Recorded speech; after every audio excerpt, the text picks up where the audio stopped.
Emily is a research scientist and a passionate cannabis advocate. Since 2016, she has played an integral role in developing the Australian medicinal cannabis industry, including establishing one of Australia's first licensed medical cannabis cultivation and research facilities. And after hearing what the Simra guys are going through yesterday, that is an amazing effort, so thank you. And also, Emily is a board member of the Australian Medicinal Cannabis Association and chair and founder of Australian Cannabis Cultivators. Please welcome Emily Rigby. Thanks very much. How amazing is it to be here in Nimbin celebrating the 30th MardiGrass and on an election weekend? It's absolutely fantastic. I really struggled when I decided to pose this question. My mind changes sometimes when I pull out my crystal ball of where I think we're going. There's where I want to go, there's where I want us to be, then there's the reality checks and what we can actually achieve. So I'm going to share with you just some of my thoughts. We're going to have a little bit of a look back to work out why we've arrived where we have, but really how we move this forward. Because I think everyone in this room can agree it has been a really long road to get us where we are today. But when we think about where we're going in the future, it's really important that we understand exactly where we've come from, why it is that we're here, what is it that we actually want to achieve, and how are we going to go about it? Now, all of those questions really vary depending on who we are. Now, I think talking at festivals is my absolute favourite because the audiences at things like the Nimbin MardiGrass, Woodford Folk Festival, Splendour in the Grass, there's a lot of mud themes in these festivals, so I've got my sturdy boots on. It's not my first rodeo. But talking to a group such as yourselves is so much different to presenting to the medicinal cannabis industry, government regulators, researchers, people who are invested in the industry who may also have biases and ulterior motives. So I feel like you guys are a really great audience to talk this through. But I want to just talk really briefly about myself first for those of you who don't know me. So my name's Emily Rigby. I still remember where I was the day they legalised cannabis. I think it's like my parents and the day man landed on the moon. I remember exactly what I was doing in February 2016 when they legalised cannabis for medicinal purposes. I never thought that would happen in my lifetime. I definitely did not think that my career would change and I would have the opportunity to travel not only around Australia but all over the world and talk about legalising cannabis, using it as a medicine, but also just freeing this plant.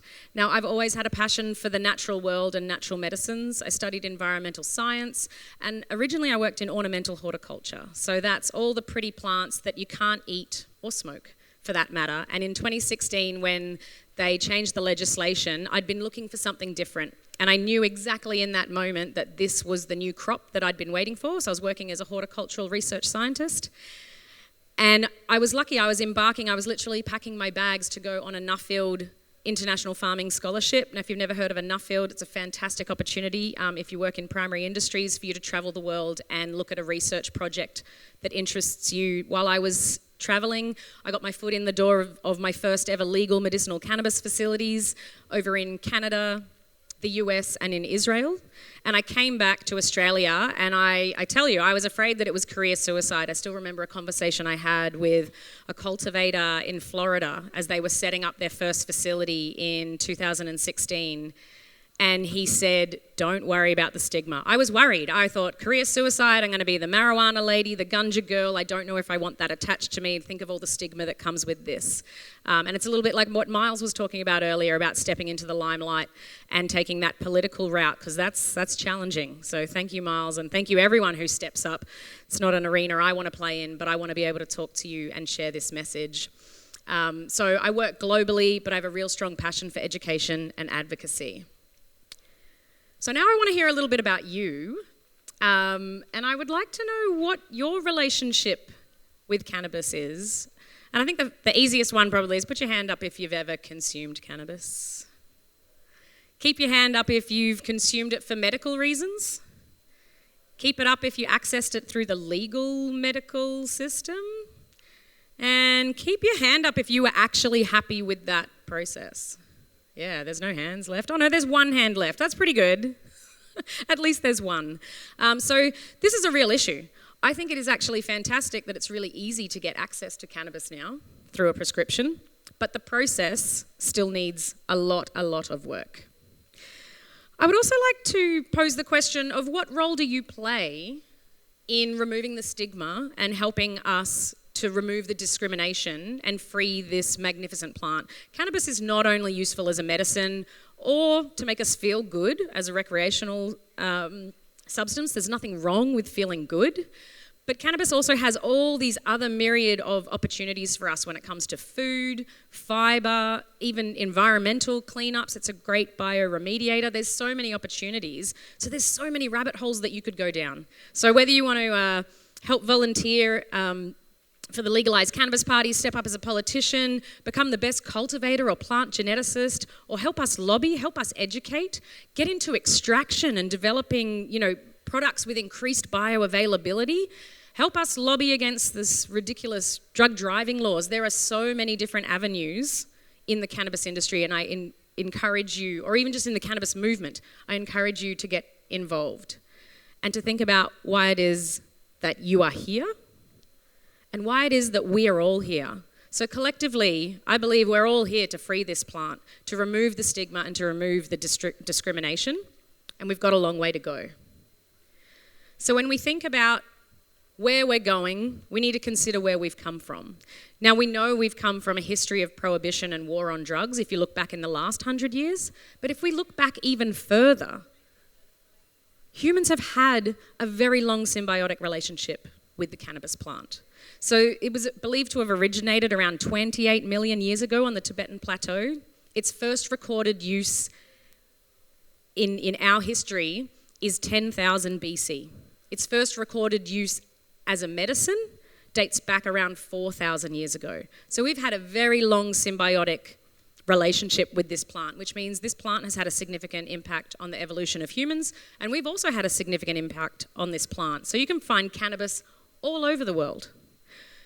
Prohibition has also had a significant impact on the way that cannabis is grown and consumed because it's gone underground. That's why we've got plants that are mainly grown indoors hydroponically, because you couldn't grow them out in the open. We've even developed strains to look to accentuate various aspects of the cannabis plant, for example, really high THC, because that's been the commodity that a lot of consumers were chasing, and it would be a very different place if cannabis had never been prohibited.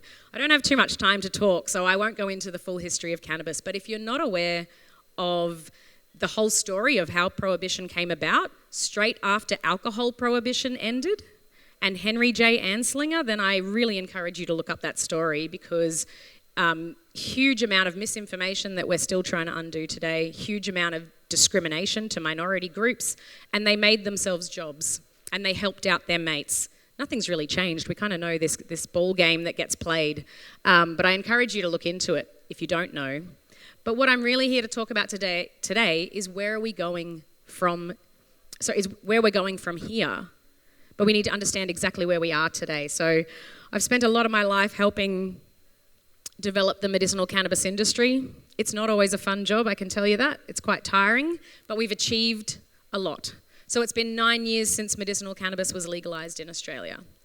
As I said before, I remember exactly where I was and what I was doing on the 24th of February in 2016 when the legislative changes were made, and they came into effect later in that year on October 30th.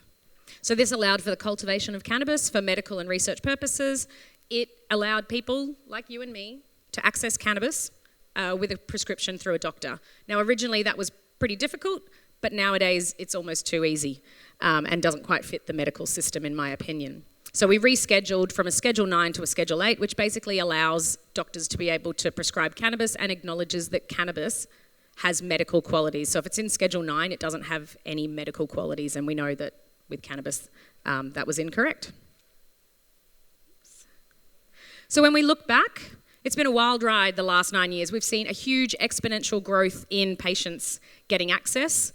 We get access for a range of different medical conditions. We've seen a huge increase in public interest and public and professional acceptance, although we still see a lot of discrimination. When I first moved into the cannabis industry in 2016, I told you earlier I thought it would be career suicide. I was afraid to tell people what I did. 9 times out of 10 in the first couple of years, if I told someone the industry that I worked in, I was met with negative comments. But doesn't cannabis cause schizophrenia? Doesn't that mean people are going to turn up stoned to work? The list goes on. Now when I talk about it, 9 times out of 10, people are telling me how wonderful it is, how it's helped a family member, or they're telling me what products they're taking, and then I'm asking them, is it from Australia? So check your product labels. I do definitely encourage you to support our Aussie growers. And I'll talk a little bit more about the Australian industry shortly. But we've definitely had a slow yet certain uptake in the medical profession. And Dr. John Tay, who's going to speak after me, has definitely also been a pioneer in the cannabis industry. It's so great to see. We had such a small group in the early years, 2016, 2017, even 2018, and now it's just we can't know everybody. So the OG crew, we really stick together, and I'm sure that's very similar in the whole movement here in Nimbin as well, because we have to be very grateful for all the educators and advocates that have come before us. But importantly, we've also seen the rise and fall of many different companies, different business models, individuals, and even politicians. But unfortunately, and the thing that annoys me the most and wears me out is the number of roadblocks that we witness in this industry. So huge issues when it comes to patient access, doctor education, public acceptance, industry establishment. So the amount of red tape and regulatory burden is phenomenal. It takes years and millions of dollars to become a grower. Now, that's not how it should be. We definitely should be removing this red tape, allowing for smaller scale and boutique growers, and of course, even home grow. There is no risk to the Australian medicinal cannabis industry from homegrown cannabis. You can all brew your own beer. I don't even drink beer because unfortunately I'm gluten-free, but when I walk into the bottle shop, you guys get like a whole wall of boutique breweries in all different flavours and colours on the cans. I would like to see that when it comes to cannabis in our cannabis dispensaries that we will have somewhere around the corner. I want to be able to walk in and see the diversity and choose cannabis based on the history of the genetics, the provenance, the label, how the terpene profiles are expected to make me feel, instead of all this secrecy and having doctors at the gate as the gatekeepers for cannabis. So there's definitely delays in acquiring licenses. We've therefore got limited local production. Our industry is dominated by imports. We still can't grow our own. We have some improvements in quality and consistency, but we've still got a lot of issues there, and we don't have that much diversity in product innovation, and of course, this ongoing discrimination. But there are a number of wins that are worth celebrating. So we have seen regulatory reform. As I said before, I didn't expect to see this in my lifetime. We do have patient access. As I said, it's almost too easy to call up and get a prescription. Some of the doctors and clinics, I should say, because there are some fantastic doctors and nurse practitioners out there really doing the right thing, but there are a lot of them that are just operating like a legal drug dealer without the medical care. So if we're going to just be supplying that way, then we really need to legalise cannabis and allow people to walk into stores similar to how we walk into a bottle shop. We've got a significant rise in public acceptance, and we've seen that this week with the increase in voters and political parties standing for legalising cannabis. We have seen industry development. We now have an industry. We've seen improved health outcomes. I said before, we've had improvements in product quality and innovation, but there's still a long way to go. We've got a little bit less discrimination happening, but we've still got discrimination in the workplace and on our roads. But we are part of a global movement. And it's really great to be talking about this here in Nimbin, because I really feel that Nimbin has carried this flag for a very, very long time. But if we look around the world, I love how I always have to update this map. So this map, you can actually find this on Wikipedia, but they've basically coloured in the different jurisdictions around the world that have either legalised cannabis fully or where you can access cannabis with a prescription from your doctor. So this map is getting more and more colourful. So the blue is where you can get it without a prescription, and the green is where you need a prescription. So for those of you who can see, if you have a look at Australia over there, it's green obviously, but we've got a nice blue dot down there for the ACT. So I think it's about time the politicians expanded that blue dot to cover the whole of the country. And I don't think we're too far away, but I tip my hat to the politicians and people trying to make a change, because it does not happen quickly. So where are we today? We've got local and international advancements when it comes to cannabis law reform, when it comes to patient access, product innovation, affordability, quality, education, industry development, and we do have less discrimination. But I want to address some of the elephants in the room. And there's more than one. So cannabis still remains illegal. This is ridiculous. The amount of misinformation, discrimination, even racism that was involved in prohibiting this plant is ridiculous, and it's about time that this was thrown out and that we move forward and make amends for all of those issues that we've created. We see a lot of clinics and doctors putting profits before patients, so conflicts of interest, vertical integration.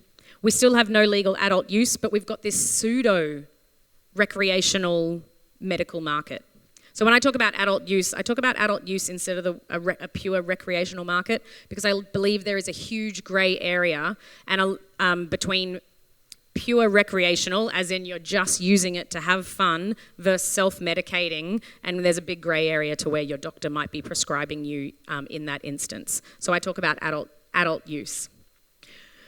We've got an industry dominated by imports. We've got completely unnecessary regulatory burden. Feel like I've been bashing my head against a brick wall with the Office of Drug Control now for 9 years, who are trying to make it better, but they don't really streamline the process or make it any quicker. So we really have stifled our local industry, and we really need these regulations to get out of the way so that we don't fall further behind. And of course, the ongoing stigma and discrimination. So I've done a lot of work in the Australian medicinal cannabis industry. I'm proud of a lot of the things that we've achieved, but I'm also incredibly frustrated for all the things that we haven't been able to achieve yet. As I said before, we've got this medical and pseudo-rec market. I don't want anybody being criminalised for using cannabis, whether they're using it as a medicine or whether they're using it for relaxation or just to feel good. There's nothing wrong with that. We're allowed to walk into a bottle shop and come out with a trolley full of booze, and apparently that is okay. But we can't smoke a joint because that maybe is not okay in society or in our communities, and we're going to be discriminated against. So we really need to correct this, but we really need to encourage responsible use, and we can do that through education. But the Australian cannabis industry has been completely stifled by unnecessary red tape and regulatory burden. So we're dominated by imports. We've got extensive licence and permit processing times, which really doesn't help anybody who's decided that they would like to get into the industry. As a consultant in the cannabis world, I used to tell people that I was in the business of helping you realise your dream. Now, 9 times out of 10, I've probably crushed these people's dreams by explaining to them just the process that you have to go through if you want to grow cannabis legally. And most people go, oh wow, I didn't realise it was going to take that long and that much time and have that much compliance and paperwork attached to it. That's not for me. And it shouldn't be that way. But what has that resulted in? Limited local production. We need government regulations changed. We need government support for the Australian industry. We need more research, but perhaps more on the cultivation and production side of things. I think there's enough research there to show that it helps in the medical profession. And we need to upskill our labour to be able to support this industry. As Australians, we need to focus on quality, sustainability and branding so that we can not only sell our our Australian-grown cannabis here in Australia, but also send that around the world. So I'm going to just talk really briefly about imports because these really upset me. We're definitely seeing a lot of cheap imported medicines coming in that are not necessarily the correct quality and are not as fresh as they could be. So I do strongly encourage that if you can, if there's a suitable option, to ask and talk to your doctor about Australian grown. But I know I'm going to skip over a few of these slides a little bit quickly so I don't run out of time to get to the end. We really need to consider our environmental footprint. So the majority of cannabis is grown indoors under artificial lighting with artificial climate control. So this is a really high energy consumption. And if you're getting that from overseas, we're then flying that product halfway around the world. So we really need to look at production methods that are more sustainable, that are more environmentally responsible, because cannabis and horticulture in general is very resource intensive, but there are smarter ways to do it. So I think we really need to move away from these unsustainable production practices and really consider cannabis with a conscience that considers the environmental responsibility of where that product came from. So we care about that when it comes to it. Our food, our wine, our clothing, some of our other products. If we have disposable income, we have a choice of not just buying the cheapest. So if you've got a little bit of disposable income and you're working in the cannabis and you're a cannabis patient or you want to get into the cannabis industry, I strongly encourage you to think about the environmental footprint of where you're headed. So talking really briefly about social responsibility. So obviously by freeing up the cannabis plant and allowing more people to get access to it, we're going to improve healthcare and patient access. I do want to again today mention the concerns I have around some of the very high THC cannabis that is being prescribed to cannabis consumers. I don't think this is always the best option. Obviously you need to talk to your doctor about it, but a lot of these doctors are behaving as dispensaries, and then the really good doctors, and there are so many here, there's one sitting here in the front row. I know I've heard firsthand, not from John himself, but from some other doctors, that they're just being burnt out and they're sick of people coming to them and going, I want to try this, I want to try this, my mate's got this one, he can get this many grams.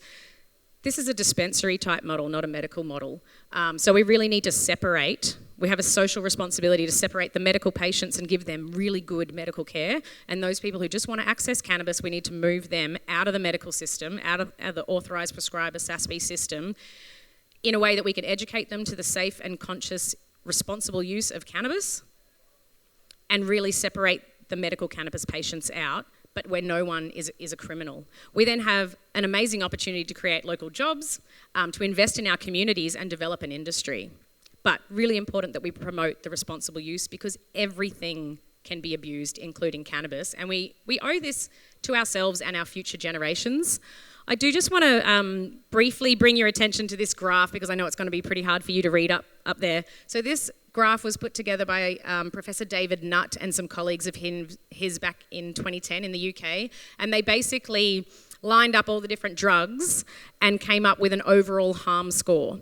So is it of any surprise to you that the most dangerous drug is alcohol? So these are divided in, the blue bar is the harm to the user and the red bar is the harm to others. So alcohol is the most dangerous drug that we have in our society, but it's freely available. You can you can do a BYO in here, you can just go to the pub next door, but apparently you can't go smoke a joint just to feel good. If we go down the list, it's heroin, crack cocaine, methamphetamines, cocaine before we get to tobacco.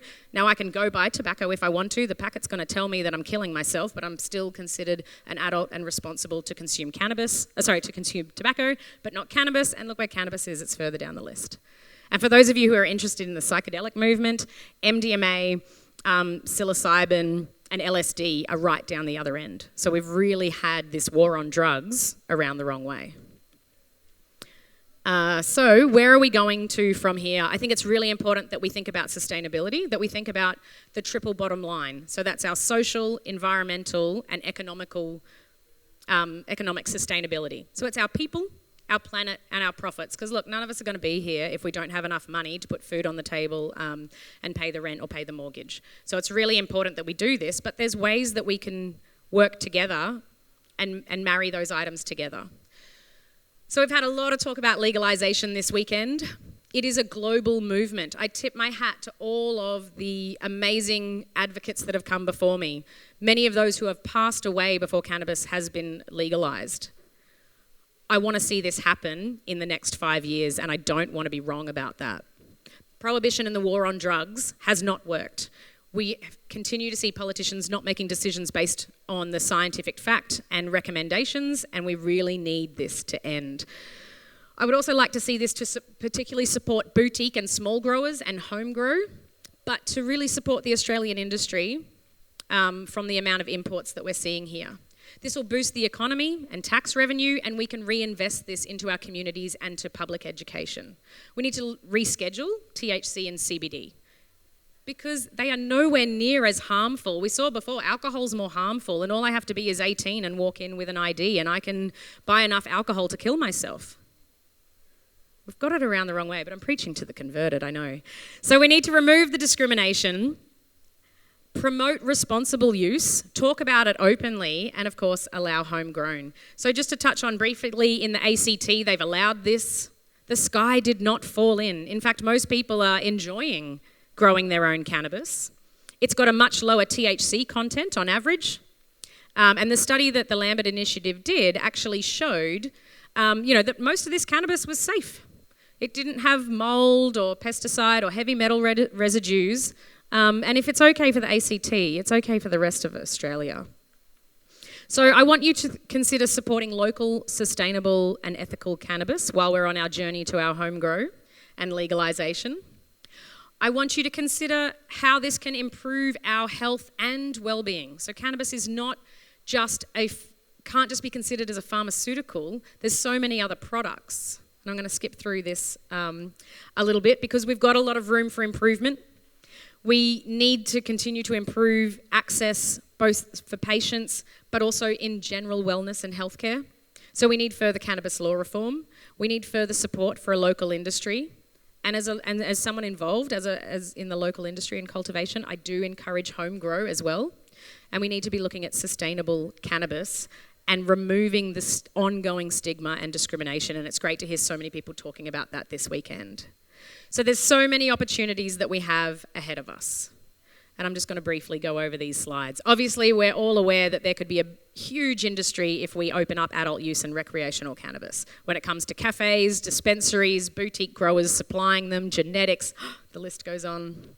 What about cannabis as a food? So there's so many opportunities when it comes to cannabis as microgreens or, they don't even have to get you high. So we can look at cannabis products that are not actually decarboxylating THCA into THC. And there's a lot of other nutritional benefits.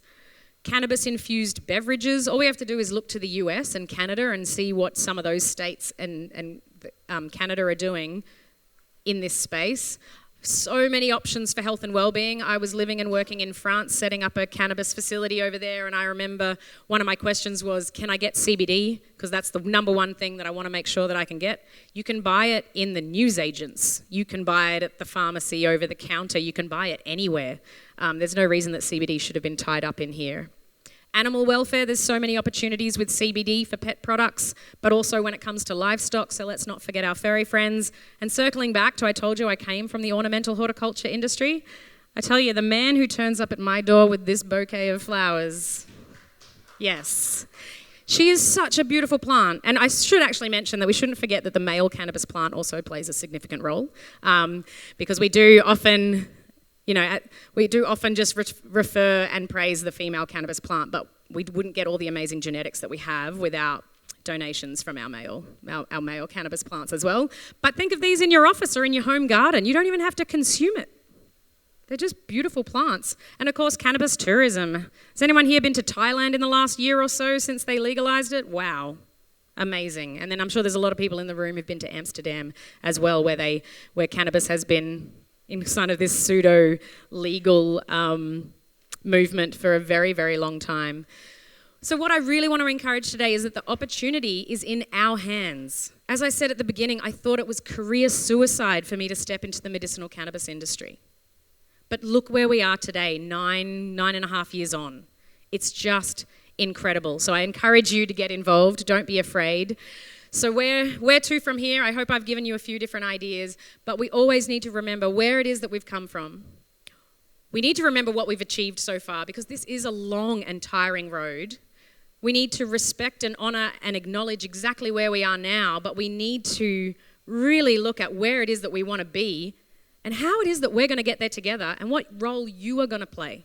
There's no point sitting on the sideline and complaining that cannabis isn't legal or you don't like the way they did this. Get up and make a difference. So keep the conversation going. I love sharing this quote from Margaret Mead. Never doubt that a small group of thoughtful citizens can change the world. Indeed, it is the only thing that ever has. So with that, I leave you with my mantra, which is to educate, advocate, and make change. Thank you so much. Thank you, Emily. We'll take a couple of questions and then wind it up because we've got Dr. Tay and Chloe Jean Tay from Plant Med to offer some medical cannabis advice. So, yeah, thanks. Put your hand up and we'll bring you the mic. Thank you. Thanks for the talk. Look, I recognise I probably represent a minority, but I'm actually anti the cannabis industry, and I'm a pro-grower. I've smoked all my life, never had a problem. I think Canberra, and I'm not too familiar with South Australia, but like, I think you're just trying to make money off this, and which is fair enough in a way, but I think the cannabis has been way too hyped in the broader societal problems with mental health, saying that you know, pot can fix everything, and a lot of times it is. As a person, I want to, effectively, I get stoned because I enjoy being high. That's it. And it hasn't stopped me through my entire life. I'm from Victoria. But yeah, look, I have real problems with the cannabis industry, and I look to America not as an example, but actually as not what to do. Yeah, I'm going to throw it back to you. I completely agree with you. I think I came to a realisation in the last couple of years, and it's a conversation that I actually had, I'm trying to think how long ago it was. It might have been in 2017. The problem is the word industry. You've hit the nail completely on the head. Wait a sec, sorry, I'll come back. No, so it was that I've used the word industry, and that's because I've been talking a lot about the industry that we have, but I think what is actually broken is the fact that we have a cannabis industry. So people are in it to make money. To be honest, I have almost walked away many times in the last 9 years because of how sickening it is that people just want to make money and are just trying to turn profits. I have chosen to try and work from the inside to make a difference. And it's a bit like our politician friends as well. Like, there's no way I would step into that role because I wouldn't want to play in that game. I have had to roll up my sleeves and work inside the system that I don't agree with to try and make a difference. But I actually think you're completely right. The problem is people are trying to make profits, and that's where I want to see massive regulatory reform so people can grow their own, so people can gift it to other people, so that we can really segregate the medicine to be the medicine. And those people who just want to enjoy the well-being and the nice feelings can do that openly and safely with a huge choice, not just this really high THC, you know, medical grade that's been imported. I think that is actually ruining a lot of our society, is the legal medical system that is unfortunately, in my opinion, failing a lot of Australians by allowing people to, yes, get legal access to cannabis, because no one wants to be a criminal, and a lot of people have been using cannabis for a long time. It's the most widely used illicit substance in the world. So people have continued to use it, and then they move into a medical system, and it is the majority of our young men are being prescribed high THC flower for anxiety. Now, whether that's a good or a bad thing, I'm not a doctor, I'm not here to say that, but I can tell you anecdotally from a lot of those young men who talk to me, I don't think that's a good thing, and they'd be better off growing their own medicine or going back to their previous supplier with the lower THC, with more love and care in that production, rather than this monster. We're trying to put this beautiful plant, this herb, this tincture into a pharmaceutical model. It does not fit. So I completely agree with you. The industry does make me sick, and I have almost thrown the towel in a number of times because of that, but I think I have an opportunity to try and keep talking about this at various levels. So literally from the grassroots, like in festivals, like here at Nimbin, all the way through to having the conversations with the Office of Drug Control. But it drives me insane. Trust me, 9 years of bashing my head against a brick wall. I do wonder why I still do it. But coming to the MardiGrass, talking to people like yourselves, makes me hang in there and try and make more of a change. Thank you. It's not a very good pitch for you to come and join me on this side of the line, though, I'm sure. Another comment or question? I'll just one over here, and then we might wind up.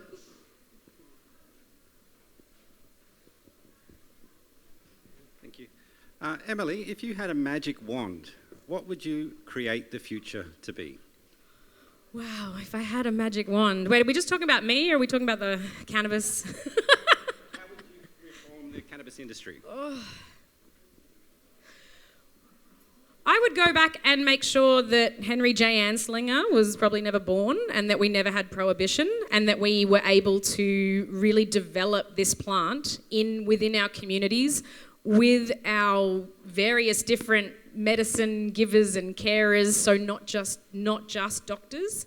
But yeah, never making cannabis illegal. Like, I'm a research scientist. We are so far behind because we drove cannabis underground in the 1930s. So in the late 1800s, early 1900s, cannabis only came into Western medicine I think it was around the 1840s. So William O'Shaughnessy brought it into Western medicine. So we've been using it for a long time before that. And then we had a lot of our pharmaceutical big companies creating cannabis medicines. Even Queen Elizabeth was using cannabis for menstrual cramps. So it was quite common, and then all of a sudden it got shut down. So if I had a magic wand, I would make the fact that cannabis would remain free forever and that we never had prohibition. And I can't imagine where we'd be with our genetic development, with our medicines, with so many different products when it comes to livestock, environmental remediation, industrial cannabis when it comes to fibre, ropes, all the amazing things that cannabis can do. We're really focusing on THC and CBD. We're barely scratching the surface. So yeah, I would go back and make sure prohibition never happened. Yeah, nice. Thank you so much, Emily. That is very inspiring.